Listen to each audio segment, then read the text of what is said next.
를 축출한 왕건의 행동은 옳았는가에 대한 토론 2차를 진행하겠습니다. 우리는 교과서에서 일반적으로 폭군 궁예를 몰아내고 덕망 높은 성악의 호족 출신 왕건이 부하 장수들이 추대에 따라 새로운 지도자가 됩니다. 부백제에서 전쟁의 승리를 하고 후삼국을 통일했다고 또 배웠습니다. 또한 기존에 나오는 역사 드라마들 역시 미륵불과 폭군으로 묘사되는 궁예는 왕건의 그 궁에 대한 충의를 지키다가 불가피한 선택으로 궁예를 축출한 영웅으로 그려지고 있습니다. 그러나 우리가 궁에 대한 재평가를 위해서는 그에 대한 역사적 사실을 알고 넘어갈 필요가 있다고 생각합니다. 궁예가 어떻든 간에 문란했던 신라 말기에 나름대로의 5년 만에 성공을 한 원인은 독자적인 지역에, 지금 말하면 예천, 명월, 울진, 철원 지역에 민심을 얻었다는 것과, 또한 두 번째로는 신라 시대에 만연하되어 있던 성골, 진골이 아닌 다양한 인재 등용과 고구려 유민을 포용을 했다는 그러한 것에 크게 민심을 얻었다고 보여지고 있습니다. 여기서 우리가 생각해야 할 부분이 나중에 궁예가 왕건으로부터의 배척을 되는데 왕건의 세력들, 즉 왕건의 주위에 있던 호족들 사이에서 실망을 잃게 되는 것이 첫 번째 이유며, 또한 도읍을 철원으로 청거하고 성악에서 철원으로 옮기죠. 이런 것에 대한 어떤 불안정, 또한 잦은 국호를 변경한 그런 정체성으로 인해서 궁예의 정치 유지가 상당히 불안정하였다고 보여집니다. 오늘은 우리가 이러한 내용을 가지고 몇 가지 이야기를 좀 나눠보고 싶습니다. 제가 궁금한 것은 왜 궁예의 이름이 궁예인지, 우리가 조선에서는 쉽게 익숙하지 않은 이름인데, 이 궁예라는 사람의 이름에 대해서 먼저 좀 아시는 분 있으시면 말씀해 주시기 바랍니다. 김영희 원장님, 이 건에 대해서 조사하신 게 좀 있으신가요?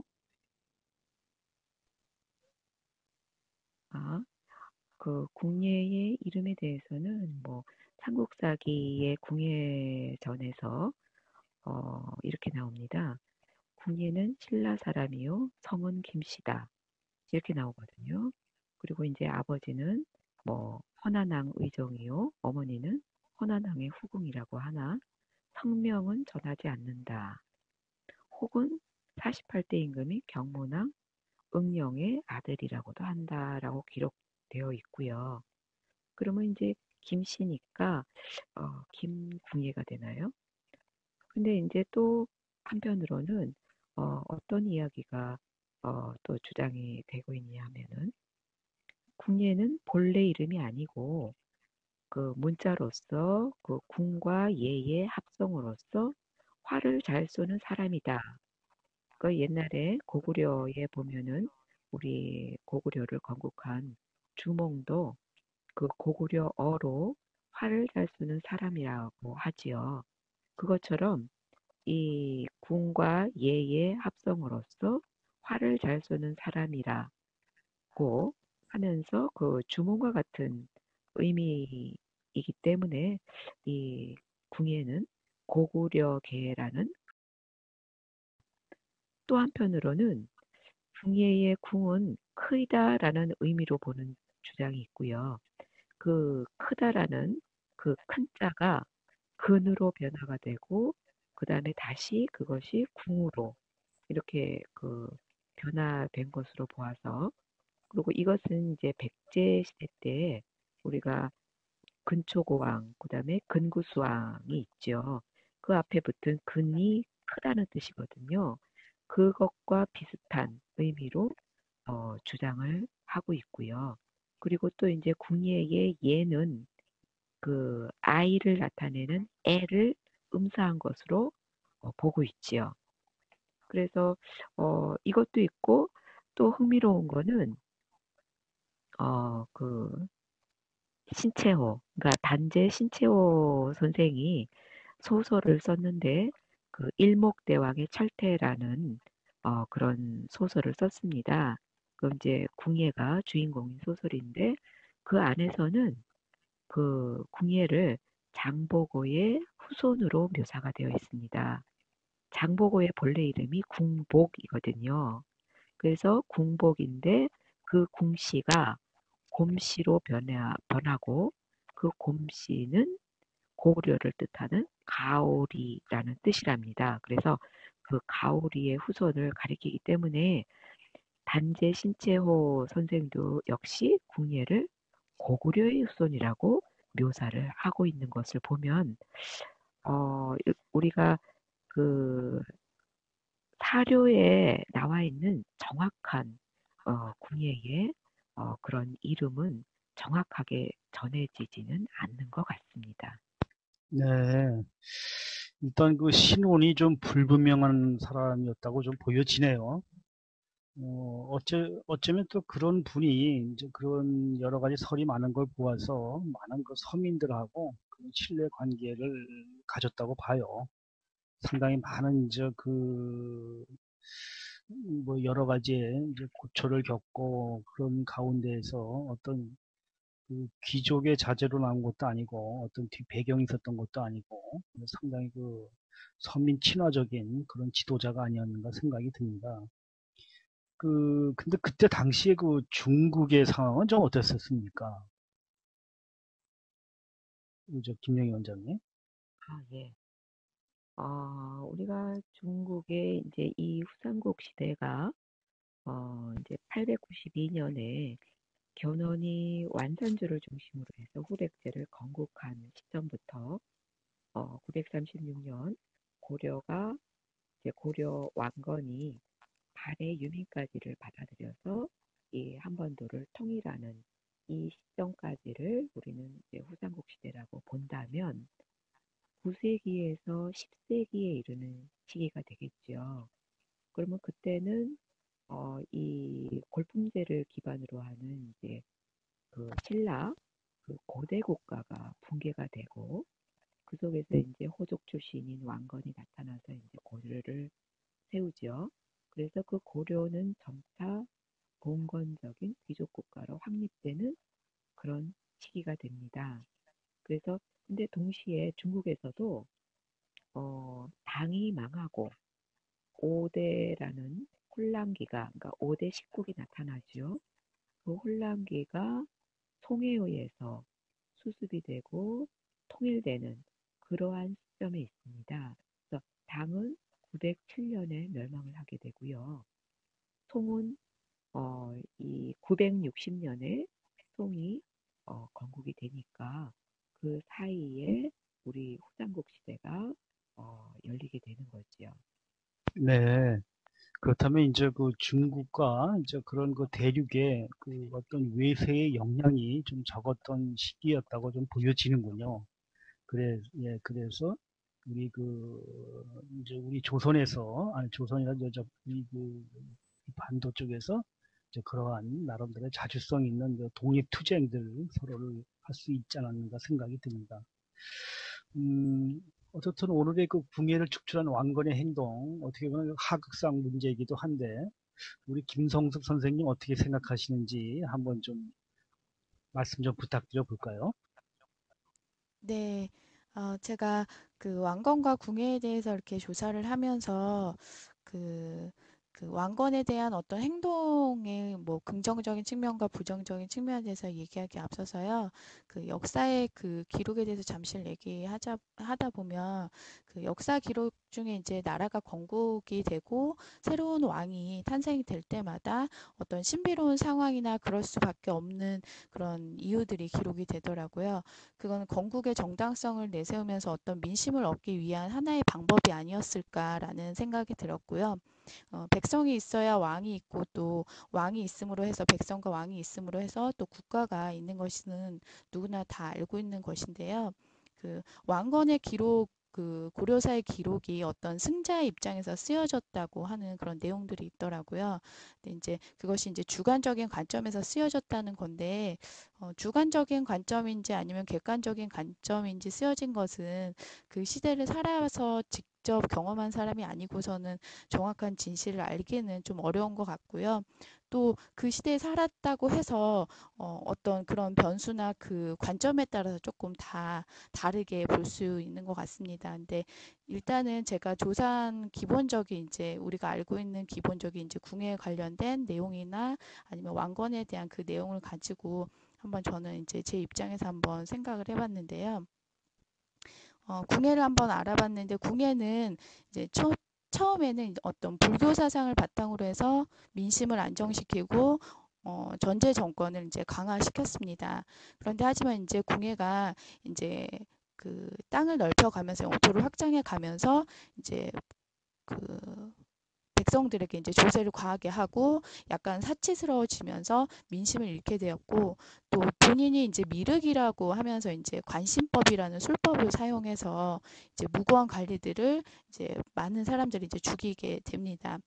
특히 부인 강 씨가 왕이 너무 옳지 못한 일들을 한다라고 충언을 하자 그 내가 관심법을 한다라고 하면서 부인이 간통을 한다면서 불로 달군 쇠공이로 부인을 죽이게 되는데요. 좀 이 죽이는 과정에서 조금 변태적인 어떤 행동이 보일 정도로 이렇게 부인을 조금 처참하게 죽이게 됩니다. 어, 또 이제 왕건에 대해서 좀 알아봤는데 왕건은 이제 그의 아버지 왕룡과 중부지방에 이제 새로운 이제 강자로 세력을 떨치던 궁예를 찾아가서 그의 밑으로 들어가서 이제 벼슬을 얻게 됩니다. 근데 왕건은 병법이 밝아서 이제 그 전장에서 승리를 많이 하게 됐고 궁예 영토를 확장시키는데 큰 몫을 하게 됩니다. 그래서 궁예는 왕건에 이제 전적으로 신임을 하고 그리고 모든 정사를 왕건에게 맡기면서 이제 왕건이 이제 2인자로서 궁예의 어떤 모든 일들을 이제 처리하게 되는데요. 그런데 그런 궁예를 왕건은 몰아내고 고려를 세우게 됩니다. 어, 이 왕건이 이렇게 궁예를 몰아낸 거에 대해서 한편으로는 왕을 죽이고 그 왕위를 오른 왕건이 충신으로서 지켜야 할 의무를 저버린 게 아닌가라는 생각이 들었는데요. 어, 왕이 잘못된 길을 가고 있다면 목숨을 건 충언을 하고 바로 잡았어야만 하지 않았을까라는 생각이 들었지만 반면 궁예가 스스로 미륵이라고 자처하면서 관시법을 사용한다고 하면서 많은 자신에게 반대하는 사람들을 무차별적으로 살해하고 또 자신의 왕후와 왕자들까지 죽이는 걸 보면 과연 그 미륵이라는 그 불교 사상의 그 미륵이란 살생을 하는 그런 왕을 보면서 충언을 했을 때 음, 궁예가 처음에 초심으로 돌아와서 불교 사상을 통한 백성들을 뭐 안정시키고 정사를 잘 돌볼 수 있을까라는 생각이 들더라고요. 역시 왕건 역시 그런 걸 보면서 아마도 어렵지 않을까라는 생각에 왕건을 몰아내고 본인이 이제 왕위에 얻게 되는데요. 특히나 그 아까도 말씀드렸지만 부인과 왕자를 죽임과 동시에 이미 궁예는 이제 건널 수 없는 다리를 건넌 상태가 된 것 같습니다. 왕건이 고려를 세운 후에 이제 호족 연합 정권을 출범시키고 호족들의 딸과 결혼을 하고 또 어떤 호족들에게는 왕씨성을 하사하는 등 호족과의 관계에 굉장히 신중을 기하게 됩니다. 음, 그 조사를 하면서 보니까 저는 어쨌든 정치적으로 잘 이렇게 어, 촉을 세워서 잘 하는구나라고 생각을 했는데 한편으로는 그런 게 있더라고요. 호족의 딸을 볼모로 잡고 그런 어떤 왕권 강화를 위한 그런 거였다고도 보여진다고 나와 있더라고요.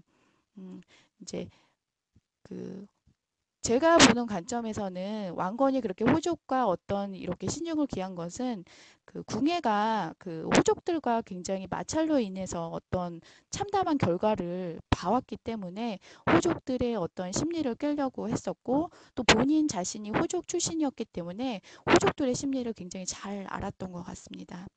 그리고 또 이제 궁예 때 이제 세금을 과다 징수했던 것을 조금 징수를 조금 적게 하거나 징수를 하지 않는 방법을 취했고요. 그래서 잃어버린 민심들을 다시 찾는 그런 노력들을 방법을 강구해 나갑니다. 네, 이제 왕건이 감사합니다. 예, 네, 예, 말씀 계속 하시죠. 네, 네. 그, 왕건이 이제 호족들과의 마찰을 피하고 나서 이제 그 신라를 정복하고 후백제마저 이제 멸망하면서 그러는 한반도를 통일하게 되는데요. 왕건이 왕이 된 후에 통일에 대한 어떤 고려의 움직임이 굉장히 빨라졌다고 하더라고요. 근데 이제 그거는 이제 아마도 왕건이 백성의 어떤 민심들을 이제 잘 통솔을 하고 또 대부분의 나라가 멸망할 때는 보면은 외세에 의한 세력의 어떤 그런 것 때문에 망하는 것보다는 어떤 그 안쪽의 내분에 의해서 외세 세력이 살짝만 건드려도 무너지더라고요. 그렇지만 왕건은 민심도 없고 어떤 장수들도 또 따르고 호족 세력도 굉장히 넓게 이렇게 세력을 갖고 있었기 때문에 아마 왕건은 뛰어난 어떤 지략과 통솔력을 지녔던 것으로 보이고요. 그리고 조금 그 궁예를 통해서 어떤 정치적인 경험 그런 것을 통해서 왕권을 지키기 위해서 보다 좋은 방법을 터득했던 게 아닐까라는 생각이 듭니다. 다만 한 가지 아쉬운 것은 궁예가 왕건이 궁예를 이렇게 죽임으로써 왕자를 찾는 것보다는 조금 왕자에서 내려오게 하는 방법을 취했더라면 조금 더 좋았지 않았을까라는 좀 안타까운 마음이 듭니다. 네, 네. 이상입니다. 일단 뭐 왕건이 이제 그 궁예를 축출한 거, 이제 어떤 정당성을 말씀해 주신 것 같고, 또한 이제 궁예를 이제 그 처단하는 것에 대한 약간의 좀 그 어떤 여성스러우셔서 좀 그런 좀 동정적인 측면도 좀 있으신 것 같아요. 네. 어, 또 우리가 한 가지 또 본다면 사실 궁예하고 왕건은 그 신분의 차이가 분명히 이제 존재한다는 것 같습니다. 그러니까 왕건은 이제 귀족, 호족의 출신이고 우리 궁예는 그 사실 신분이 불분명한 그런 그 출신이었다는 거. 그래서 신분이 불분명하고 어떤 그 세력 기반이 없는 영웅이 이제 보통 이제 권력을 잡을 때 보면은 그 어떤 그 자기의 그 참모들이라든가 주변의 인맥 또 그런 경우 부족할 때는 그 사실 종교의 힘을 많이 빌리죠. 우리 그 근현대사에서도 보면은 뭐 요새 현대사도 마찬가지입니다. 그 어떤 그 종교를 빙자해서 자기의 이제 그 권력을 가진 많은 이제 경우가 이제 허다하게 있었죠. 아마 우리 궁에도 그 제가 우리란 말을 붙여서 죄송합니다만 저는 이제 일단 이분이 그 뜻을 이루지 못하고 돌아가셨기 때문에 좀 인간적으로 좀 동정적인 측면이 있어요. 그러나 참 아쉽게도 이제 자기 뜻을 펼치 못했다는 거 그리고 이제 그 철원 지방에 이제 이런 전설로 내려오는 그 궁예에 대한 뭐 여러 가지 이야기를 들어오면 상당히 그 이제 동정적이더라고요. 옛날에 이제 뭐 후에 우리 나중에 이성계도 이야기하겠지만은 이성계에 의해서 죽임을 당한 최영 장군이 그 지금도 우리 많은 사람들에게 신금을 울리는 것처럼 이제 궁에도 어쩐 면에서 이제 그러한 모습들이 좀 있지 않을까 하는 생각이 듭니다. 물론 이제 뭐 부인이라든가 자식을 죽이면, 그러나 뭐 그 권력에서의 그 부자지간, 뭐 그다음에 뭐 자기 첩의 문제들, 뭐 허다하게 우리가 이제 죽이고 죽는 이제 그러한 경우를 많이 보죠. 그 권력의 비정성, 뭐 이런 것이 우리 일반인들이 생각하기에 그때와는 조금 좀 차이가 있지 않았겠나 하는 생각이 듭니다. 뭐 제 의견이고요. 우리 김영희 원장님은 어떻게 또 생각하시는지 또 한번 의견을 좀 들어보겠습니다. 예. 근데 이제 요새 보면은 이제 그 궁예에 대한 평가가 그 이제 최근에 그 우리 후삼국 시대를 이제 우리 역사상 아주 자율적인 발전 가능성이 가장 컸던 시기라고 그렇게 하면서 그 이 시대를 이끈 그 사회적 주체 세력의 하나로 궁예의 군도 세력과 견훤의 군진 세력을 꼽습니다. 그래서 여기에서 보면 이 궁예가 이처럼 이제 궁예가 생존했던 그 시기에 그 후삼국 시대의 어떤 역사적인 그런 면을 이렇게 보게 되면 우리가 조금 전에 이제 선생님께서 말씀하신 궁예가 그 부인 그 강씨를 그렇게 패륜적이고 그렇게 무자비하게 어, 죽인 그런 그 폭군으로서의 이미지가 궁예의 어떤 개인적인 그런 광기 때문으로 보기보다는 오히려 그 대호족 세력 간의 그 알력 관계에 있던 그때 이제 부인 강씨 집안이 대호족 세력이었기 때문에 그런 어떤 대호족 세력 간의 그런 그 집안 간의 알력으로 생긴 그 정치적인 어떤 사건으로 이것을 해석하는 그 경향이 요즘 있는 것 같아요. 그리고 이제 흥미롭게도 그 제가 조금 전에도 그 얼핏 말씀을 조금 드린 그 단재 신채호 선생의 그 소설 속에서 그 본인을 이제 궁예가 본인을 이제 미륵불이라고 자처를 하면서 그 종교와의 관계를 우리 이제 강 원장님께서 말씀을 해주셨는데 이 단재 선생도 역시 이 소설에서 그 궁예를 통해서 그 불교나 유교 등의 그 어떤 외래 종교와 사상하고 그다음에 신분제 등 역사적 잔재들을 청산하자는 그 단재 신채호 선생의 본인의 견해를 이 소설을 통해서 개진을 하고 있습니다. 그래서 한 발짝 더 나아가서 그 궁예를 어떤 그 새로운 세계를 창출하고자 했던 혁명가로 그렇게 묘사를 하고 있다는 점. 그래서 여태까지는 어떤 그 부정적인 측면에서 바라본 궁예의 그 본인의 그 미륵화 그것을 단재 신채호 선생은 그것을 그 새로운 세계를 창출하고자 했던 혁명가로 묘사를 하고 있는 시각도 나타나고 있다는 거 그렇게 좀 말씀을 드리고 싶네요. 그러면 일단 우리 김영희 원장님께서는 일단 궁예 자체에 대한 그 어떤 혁명과 그다음에 그 권력적인 측면으로서부터의 이제 왕건으로부터 패배했다. 뭐 이렇게 좀 정리가 된다고 봐야 하나요? 네, 제 생각은 그렇습니다. 네, 그래요. 그러면은 우리가 좀 전에 그 뭐 궁예에 대한 오늘 사실 그 왕건의 행동에 대해서 우리가 좀 많은 이야기를 해야 되는데 사실 왕건의 행동은 이제 고려사가 계속 받쳐주고 이제 고려의 역사가 있기 때문에 이제 궁예에 대해서 이제 사실 사료가 이렇게 많지가 않더라고요. 이제 전설에 대한 이야기 뭐 그런 정도. 그다음에 이제 그 우리가 이제 어떤 정사보다는 그 뭐 비사라든가 그냥 그 전해져 내려오는 이제 이야기에서 이제 되는데 우리가 궁예의 그 인간적인 측면을 좀 한번 더 짚어보자고요. 이제 궁예가 이제 뭐 아까 우리가 이름을 이제 이야기를 했지만 그 이분의 그 출신 성분이 어느 것이 더 좀 맞다고 좀 보여지나요? 뭐 아무 분이나 말씀해 주셔도 괜찮습니다.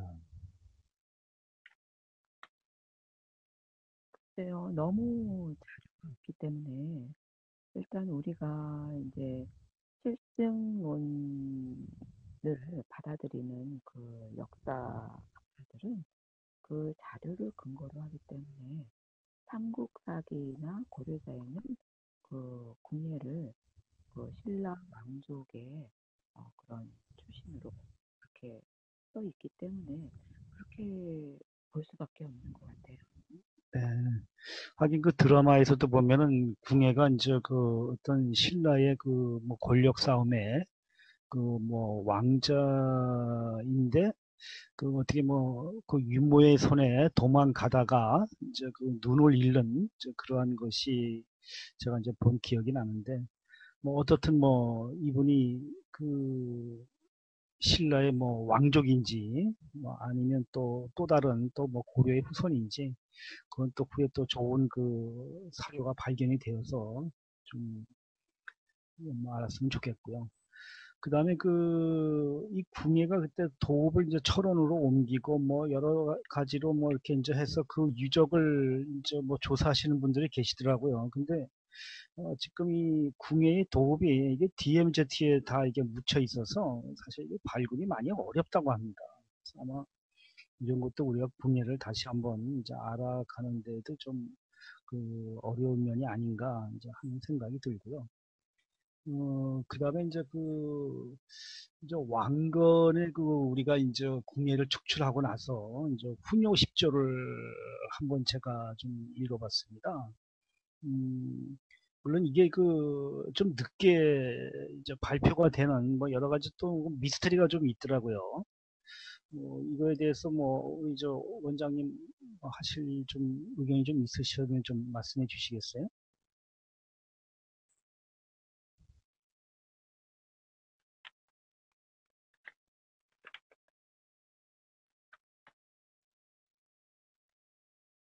김성수 선생님, 뭐 훈요 10조와 관련돼서 뭐 조사하신 건 좀 없으신가요? 어, 훈요, 네, 훈요 10조에 대해서는 따로 조사를 네, 예, 못했네요. 예.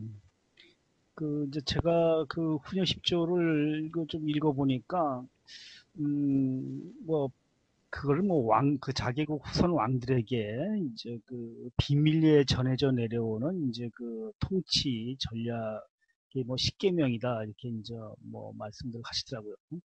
근데 이제 그 중에서 가장 뭐 이렇게 좀 눈에 띄는 부분이 이제 서경을 중시하라. 뭐 이제 그런 이야기가 있더라고요. 그래서 이제 고려 시대에 접어들면서 이제 본격적인 이제 북방에 대한 이제 관심을 이제 가졌다 이제 하는 이야기가 되고요. 어쨌든 제가 보기엔 그 고려 시대 때에는 신라의 통일에 이어서 고려가 이제 새로운 왕조를 만들 수 있었던 배경은 이제 중국이 막 혼란스러운 와중에 외세에 대한 이제 간섭을 덜 받았지만은 고려가 건국이 되고 나서부터는 거란족의 침입이라든가 뭐 여진족의 침입 상당히 혼란이 많은 시기에 그 다음에 또 몽고가 또 이렇게 침입을 하죠. 그래서 정말 고려사는 우리 민족의 피눈물 나는 역사라고 좀 보여집니다. 그래서 이제 우리가 이 고려를 이제 그 당시에 살았던 그 민중으로 돌아가면은 눈물 없이 사실 읽기 어려운 이제 그런 소설이나 그다음에 시로 편람을 이제 볼 수가 있겠습니다.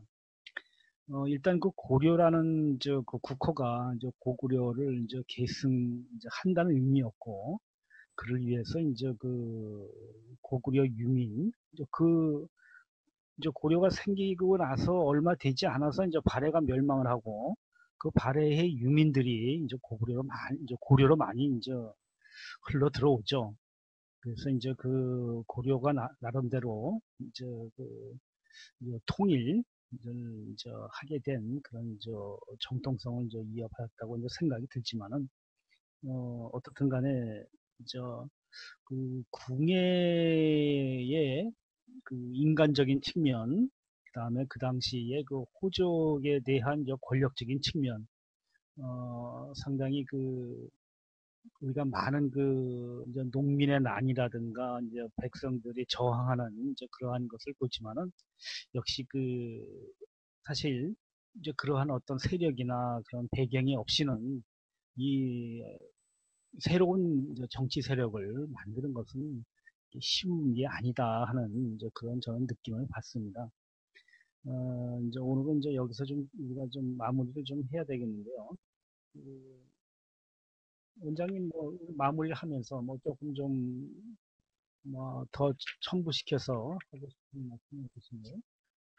네, 조금 시간이 우리가 이제 처음에 궁예를 축출한 그 왕건의 행동에 대해서 그 궁예의 어떤 그 정책상의 문제, 거기에서 국호를 많이 변경을 했고, 그다음에 이제 그 천도를 했다라는 부분은 지금 얘기가 지금 안 된 상황이어서 그것이 굉장히 저는 중요하다고 보는데, 그래서 그 국호를 변경한 부분에 대해서 조금 말씀을 드리고 싶은데요. 이제 그 궁예가 896년에 태공이라고 나라를 세웁니다. 근데 처음에 세울 때에 태공의 뜻은 그러니까 크게 하늘의 봉함을 받았다라는 뜻으로 태공이라고 국호를 정하고 왕위에 오릅니다. 그런데 901년에 가서 고려라고 국호를 바꾸지요. 그 고려라고 바꾸고 맨 처음에는 그 태국이라고 나라를 세울 때는 수도도 철원에다가 세우게 되지요. 근데 그 한 나라의 그 수도라는 것은 나라를 한 왕조를 건국할 때 한 나라의 수도는 지지 기반을 나타내는 것이기 때문에 굉장히 중요한 어, 부분이 되지요. 그런데 이제 그 궁예는 그 철원에다가 이게 궁예 생각으로는 이건 이제 제 생각이지만 국내 생각으로는 철원이 그 한반도의 거의 중앙에 위치하기 때문에 아마 이제 수도로 거기를 잡지 않았나라는 생각을 해보는데 901년에 와서는 고려라고 국호를 다시 변경을 하게 됩니다. 그래서 이제 왜냐하면은 자기가 이제 그 경기도 궁예가 이제 차지한 그 지역이 경기도, 강원도, 황해도 해서 삼국시대의 대부분의 그 고구려의 영토였기 때문에 그 이곳의 백성들을 이제 고구려의 영광을 이제 부활시켜 주겠다라는 그런 의미에서 이제 나라 이름을 고려라고 고치게 되지요. 그래서 901년에 또 이제 고려라고 고치고 그다음에 904년에 오면 또 한 번 국호를 마진이라고 고칩니다. 이때는 어떤 또 일이 있냐면 바로 전년도에 그 903년 말에 그 양주라는 곳 지금의 이제 경상남도 양산인데 그 양주에 그 김희문이 견훤의 침입을 받고 도움을 청해 옵니다. 근데 이제 궁예는 이제 왕건한테 명령을 해서 거기서 이제 나가서 구원을 해줘라 했는데 궁예는 수군이 자신이 있으니까 수군을 정리하고 가느라고 시간이 너무 어, 지체를 했습니다. 그래서 이제 도착을 해보니까 이미 견훤한테 그 지역을 다 약탈당한 그런 뒤여서 궁예가 왕건한테 묻습니다.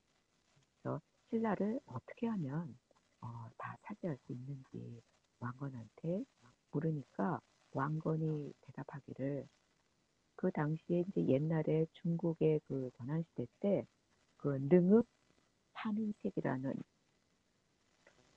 그런 지략을 어, 그 궁예한테 이야기를 합니다.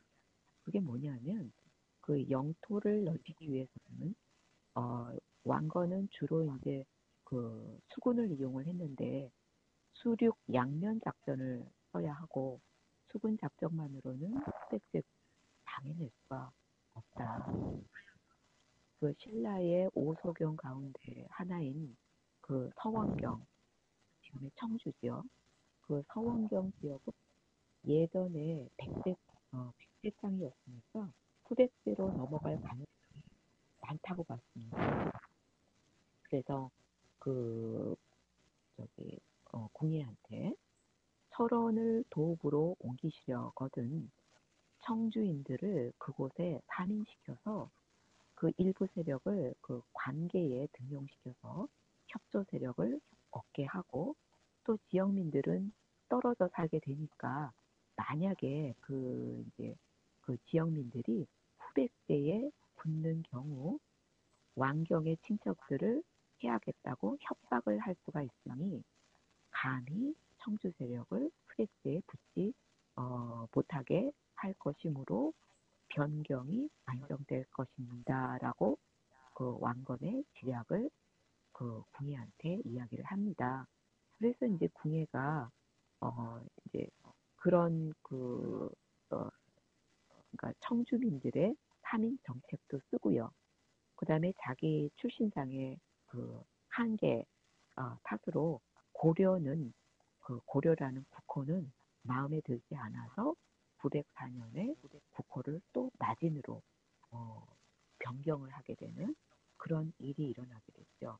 그래서 국호를 변경한다는 것은 자기가 그 한 국가의 정통성에 관한 문제이기 때문에 굉장히 그 왕조의 건국에 있어서 부정적인 요소로 작용을 한다고 생각을 하거든요.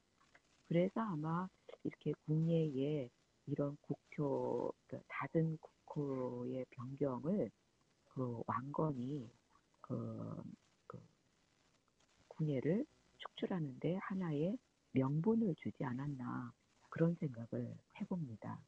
음, 선도도 마찬가지고요. 네. 그렇군요. 참, 국내를 어떻게든 좀 긍정적으로, 좀, 인간적으로 좀 잘 봐줬으면 좋겠는데, 이분이 지금 그 정책에 대한 혼란, 이거는 좀 지적을 좀 받을 수밖에 없겠네요. 음, 저 김성수 선생님 뭐, 좀 뭐 빠진 부분이라든가, 좀 뭐 첨부해서 해 주실 말씀은 없으신가요?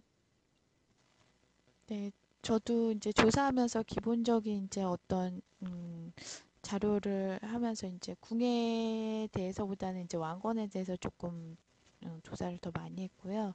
그리고 이제 궁에 대해서 또 새롭게 알게 된 부분도 있는데 아마 그 전체적인 얘기를 들었을 때 궁예가 어떤 그 자신 그 어렸을 때 그 상황이 조금 열등감을 갖게끔 된 그런 상황이 어, 권력을 어느 정도 가지면서 이렇게 막 권력을 이제 많이 잡게 되면서 아마 조금 그 열등감이 다시 표출이 돼서 조금 끝부분에 이제 음, 좀 이제 모든 일에 인색해지게 된 게 아닐까라는 생각이 들고요. 잠시 지금 하면서 생각했던 게 처음에 궁예가 이제 어떤 미륵이라 칭하면서 두 그 왕자에게도 어떤 보살이라는 어떤 그런 것을 보살로 이렇게 칭하게 됐는데 음, 그러면서 미륵의 어떤 자세에서 처음에 그 백성을 돌보고 어떤 이런 걸로 인해서 왕건도 아마 어떤 그 처음에 이제 아버지하고 갈 때 세력이 궁의 그 세력이 컸던 것도 있지만 어떤 궁의 어떤 그런 민심을 돌보는 그런 거에 의해서 가지 않았을까. 근데 궁예가 조금 권력을 잡고 나서 조금 좀 그렇게 된 게 좀 안타깝다라는 생각이 좀 들어요. 예, 예. 네. 이게 뭐 이렇게 자료를 보니까 이제 그 왕건이 이제 궁예 밑으로 들어가서 이제 궁예를 축출하고 나서 이제 자기가 이제 정권을 잡았을 때까지 걸린 시간이 이제 28년이더라고요. 근데 28년간 저 왕건이 이제 궁예하고 같이 아주 뭐 큰 뭐 믿음을 받았으니까 또 그만한 많은 저 활동을 했겠죠. 엄청나게 궁예로부터 신임을 받았다고 봐요. 그리고 또 네, 궁예도 충성을 다했을 거고. 다만 나중에 이제 궁예가 흔들렸을 때 이제 네, 왕건이 이제 여러 호족들한테 이제 이렇게 이제 부추김을 좀 받은 것 같아요. 뭐 이제 이래서는 안 된다. 당신이 이제 새로운 권력자가 되라. 이런 어떤 유혹도 있지 않았겠는가 그런 생각이 들고. 또 대세는 당시 이제 궁예가 막 호족들한테 이제 밀려서 뭐 도읍도 옮기고 국호도 바꾸고 또 새로운 권력층을 좀 물갈이하고 또 밀려난 또 호족들이 거기에 대한 반감을 듣고 이런 이제 권력 싸움에서 궁예가 그동안 자기가 의지했던 이제 어떤 종교의 힘 그거마저도 또 자식들한테도 뭔가 이제 믿업지 않는 그리고 자기 부인도 마찬가지고 마지막엔 처절하게 자기의 권력을 지키려다가 결국은 이제 무너지고 마는 이제 뭐 그런 것으로 이렇게 이제 비춰지기도 합니다. 하여튼 우리 역사가 이제 궁예가 이제 축출당하고 이제 왕건이 되면서 새롭게 이제 무대가 전개되죠. 그래서 오늘은 제가 좀 운영하면서 궁예가 잊혀진 인물 그리고 이제 뭐 패자의 그 운에 대해서 좀 동정적인 이야기를 하다 보니까 제가 좀 말이 좀 많았습니다. 자, 양해해 주시고요. 자, 오늘은 여기로 해서 일단 요 논제 궁예를 축출한 왕건의 행동 오라는가 우리가 어떤 찬반 토론이라기보다는 서로의 의견을 나누고 그때 당시에 그 짤막한 국내외 정세 이런 것들을 좀 살펴보았습니다.